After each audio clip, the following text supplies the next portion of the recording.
The air on Xyler 9 was thick with crimson dust and alien pollen that shimmered on the dying orange sun. Human surveyor Eli Vance wiped his visor clean for the 100th time, squinting across the canyon of glassy rock. He'd been sent to collect mineral data, not play savior, but fate had other plans. A scream, high, melodic, and distinctly not human, echoed to the canyon walls. Eli froze. He wasn't supposed to interfere with locals, but the Galactic Concord's strict exploration codes. But when the scream came again, closer, desperate, his instincts drowned out the rules. He dropped the scanner and sprinted toward the sound, sliding down the slope of glittering sand until he reached a narrow crevasse. Inside, a small figure was struggling beneath a mass of translucent vines that pulsed like veins. The creature beneath them, a girl slender, bioluminescent, her skin glowing pale violet, looked up at him with terrified golden eyes. "Don't move," Eli shouted, though he doubted she understood English. He slashed at the vines with his plasma knife, but they reacted violently, tightening around her limbs and lashing at him with whip-like tendrils. One caught his cheek, burning through his visor. He yelled in pain, but didn't stop until he freed her arm. Then, with final strike, he cut the base of the vines, and they went limp, exuding a hiss of sweet-smelling gas. The alien girl gasped, coughing, her glow flickering weakly. She reached for him with trembling fingers, for long digits tipped with soft bioluminescent pads, and whispered something musical and broken. "Lura, thanks."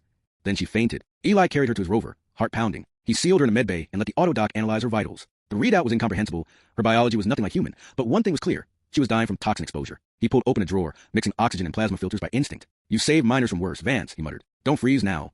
Hours passed before her breathing steadied. When she woke, her eyes widened at the sight of him. For a long moment, they just stared at each other. The human in his dusty suit, and the alien girl swayed in glowing silk, her veins pulsing like tiny constellations under her skin. She touched her chest. "Lura," she said, voice trembling. Then she pointed at him. "Eli." He smiled. "Yeah, Eli." She repeated his name, testing it as though it were sacred. Over the next few days, Eli learned more than he'd ever imagined about Xyler 9's natives. Lura's kind lived deep beneath the planet's glass dunes, in bioluminescent caverns filled with singing crystals and water that glowed like stars. They were Luminari, an elusive tribe scientists believed extinct centuries ago. They didn't speak his language, but Lura taught through gesture and song. She showed him how to make the glowing fungi edible, how to read light patterns on the cave walls that acted as maps. And in return, Eli repaired her damaged energy pendant, a piece of alien technology that seemed important beyond words. One night, as the two sat by a pool of phosphorescent water, she suddenly placed her hand over his. "You brave," she said haltingly. "Lure alive. You save. Must repay." He laughed softly. "No need for that. I just did what anyone would do." But her serious gaze silenced him. She looked at him with such intensity that the air seemed to vibrate. "Tribe, repay life with life." Before Eli could ask what she meant, distant lights flared in the tunnels, dozens of glowing figures emerging from the darkness. The Luminari.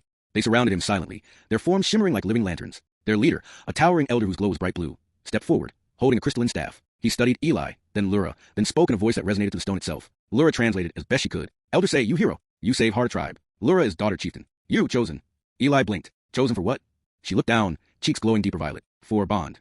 Before he could process, the elder raised the staff. The crystals around them flared alive, and light flowed into the chamber like liquid. Dozens of Luminari began to hum in unison, weaving their song into a tangible wave of energy that rippled toward him. Eli's suit sensors went wild. The energy wasn't harmful. It was healing. The cuts on his arms closed. The burn on his cheek vanished. Even fatigue from sleepless nights disappeared. He staggered, staring at his hands. "What are you doing to me?" Lura stepped closer, tears in her glowing eyes. "We give gift. Human gave life. Tribe give return." The light intensified until everything was white. When Eli woke, he was outside again on the surface of Xyler 9. The storm had cleared, and his rover system showed full power, far beyond normal. But that wasn't the strangest part. His skin shimmered faintly under the sun, catching light like glass dust. His vision was sharper, his body lighter. When he lifted a rock the size of his torso with ease, he nearly dropped it in shock. "What did they do to me?" he whispered. Then he saw it, etched into the sand beside his rover, a glowing symbol shaped like intertwined stars. Beneath it, in the same glowing light, words formed in human letters. "The bond is made. You carry the heart of Luminari." Eli spent the next weeks trying to make sense of it. His body healed faster than human limits. His mind processed information at impossible speeds, and he could even sense faint electromagnetic pulses from the planet itself, as if he were connected to Xyler 9 in ways no machine could replicate. But when he tried to contact command to report, every transmission was blocked. The Luminari had cut him off from orbit. They weren't punishing him. They were protecting him. He realized this when Lura appeared again one night, materializing from a shimmer of light. She placed her hand on his chest, over the faintly glowing veins that now mirrored her own. "Now, you are part of us," she said softly. "Bond cannot break. You carry Luminari light." Eli's throat tightened. "You mean I'm one of you?" She nodded. Half light, half flesh, bridge between worlds. He didn't know whether to be honored or terrified. But when he saw her smile, the same girl he'd risked everything to save, it all made sense. Months passed. The human survey team eventually returned. But the Eli they found wasn't the same man who'd left. His readings were impossible, his energy signatures untraceable. When the commander demanded an explanation, Eli simply said, "The planet gave something back." He didn't mention the tribe, or the glowing caverns, or the night he'd been remade. Some things, he knew, were too sacred for reports. Still, the Luminari hadn't forgotten him. At night, he could hear their voices in the wind, singing through the dunes. Lura's especially, soft, melodic, full of life. And when humans built their first colony on Xyler 9, every structure pulsed faintly with life in the ground.